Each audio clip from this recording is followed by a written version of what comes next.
order handling, returns, and customer service. What are the best practices? So for order handling, the basics, it depends on where the order comes from. So on Etsy, it'll be, a slightly different process from Shopify and working with those shipping labels. Or if you go through WooCommerce, they'll all be slightly different how you process that information, look at the orders and then print out the labels and ship them. Okay. So really once or twice a day is perfectly fine to check your orders. You don't need to be, although in the beginning you'll definitely be super excited when you get your first few sales and you'll want to ship them out immediately, and because it's new and shiny, and that's awesome. But over time you'll want to systematize everything. So a simple order workflow will be, you get the order, you get a received order, a notification from your seller account via email, and then you will process that information, take a look, make sure, hey, okay, I can ship to this buyer because it makes sense, they're in the United States. If they try and order from another country and you forget to disable that might cause issues. Okay, so you can check the address, make sure that matches up, and then you'll just print the shipping label, pack the order right with your bubble mailer or your cardstock kind of sleeve mailer. Obviously make your stickers, stick them in, and pack that up, okay? And stick the shipping label on there. From there, you will either go into the post office or process that how you will, depending on where you're shipping it with, and hand that off to the carrier, okay? And then from there, you mark the order as complete. Now, some of these platforms, for example, Etsy, will allow you to print the label and it'll automatically mark as complete. So make sure you actually do this and check that off as the final stage. And if you have tracking, you could potentially give that to the customer or follow it yourself to make sure it does get delivered. And that would be the process for handling orders. Okay. Packaging and shipping consistency. This is something you will want to pay attention to because you want to have a consistent customer experience. Okay. You want to always ship the same way to avoid mistakes. You don't want to ship in, different packages with different, branding, and sometimes you do bubble mailers and it gets messed up, but sometimes you do cardboard sleeves and it prints and ships just fine. So be consistent with it, look at customer feedback sometimes, and a lot of times they will tell you if it's a bad review that, hey, this got all crumpled up and you want to avoid that. Okay. So double check the address, the quantity, and the sticker design before you actually follow through with, making your stickers and going through all the work to do that. So you don't want to make and print out a whole batch that is not exactly what they ordered. Otherwise, customers will obviously get upset. And so, yeah, consistency prevents customer issues. If you are printing off of a different brand of printable vinyl, for example, and you have repeat orders, like we have had many customers repeat their orders, and sometimes we have changed manufacturers and we use we provide different materials, and they say, hey, this used to be thicker, or hey, this is now this used to be thinner and a different material, what's going on? So you want to avoid that. You want to use the highest quality materials consistently. Okay. So handling returns and replacements. How do you do this? Well, there's a few different instances. There's really three. So it just, you understand that stickers are fairly low cost. Refunds are usually cheaper than arguing.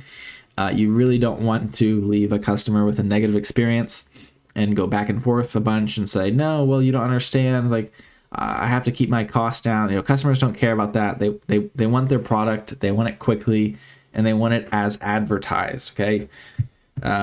So when would you refund someone? Well, you would refund a customer if, the product arrived damaged, or not as described, really. Mainly when I've issued refunds for our sticker paper, our printable vinyl, it's been because yeah, it was damaged, usually in shipping, but sometimes they open it up and there's like streaks on the sticker paper or something like that. So if you do end up, for example, printing out your stickers and they're not laminated and you ship them, they might like the ink might rub off on the packaging, and then they get the stickers and they pull them out and they don't look, they don't look great. So that's when you would potentially offer a refund. Just say, be like, hey, I'm really sorry about this. I'll refund you. Feel free to make another purchase, and leave it on a positive note.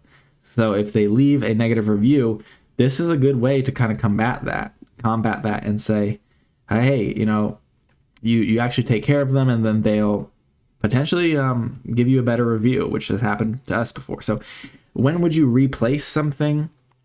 Well, obviously, if they ordered a different product than they received, because like, hey, you can return this or just scrap it or keep it, and we'll ship I'll ship a new batch of stickers for you, free of charge. People love that, and that can turn like a negative review into one of your biggest fans. It's actually crazy because a lot of companies obviously don't care. They outsource the shipping and handling and customer service, and when they get someone who actually responds positively, quickly, and helpfully, people love that. Okay, it's actually very rare.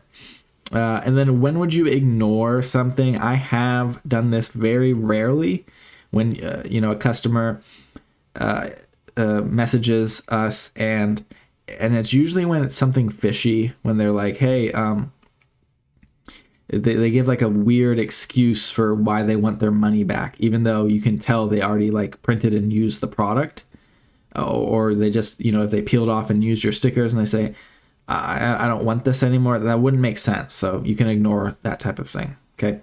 So try and protect your time and reviews. Really protect your reviews over everything, even at the cost of profit in the beginning. So you can get your first, ideally 10 reviews, so you can start selling more and you get an increased conversion rate. Okay. So customer messaging, best practices: respond quickly and politely. I like to offer something I call a apology sandwich. So if they have a complaint, apologize, then offer a solution, and then apologize again. And it's worked basically every single time. It's turned angry customers into really happy customers, as long as you actually provide a good solution there. Keep replies short and professional. You don't need to go into a long-winded explanation about why something bad happened, or it's USPS has been doing this a lot and they've crumpled our packages. Just get them the information they need professionally. Never argue or over explain, obviously.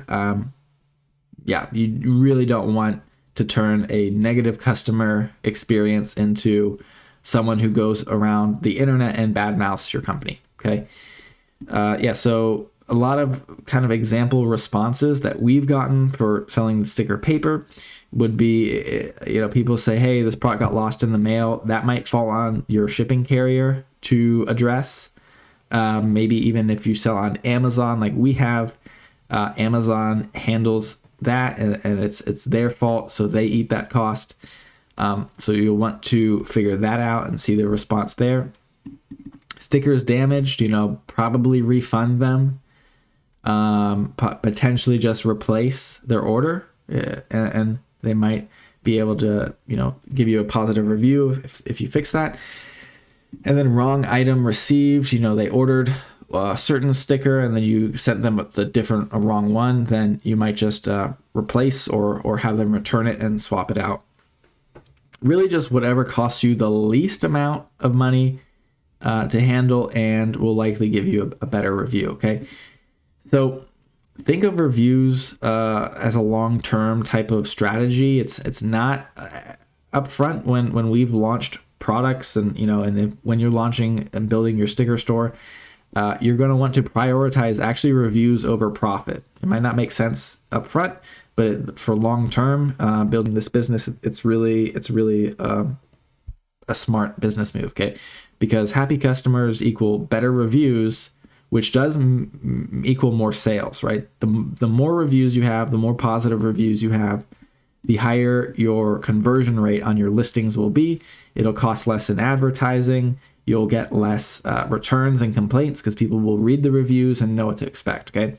And a $3 to $5 refund can protect a 5-star shop rating, which is really what you want to keep. You do not want your rating to go much below 4.5 stars. Otherwise, people will start to look elsewhere.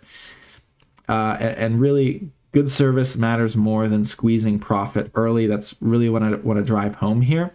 And that way, you'll be off to the races and you'll be making profit in no time.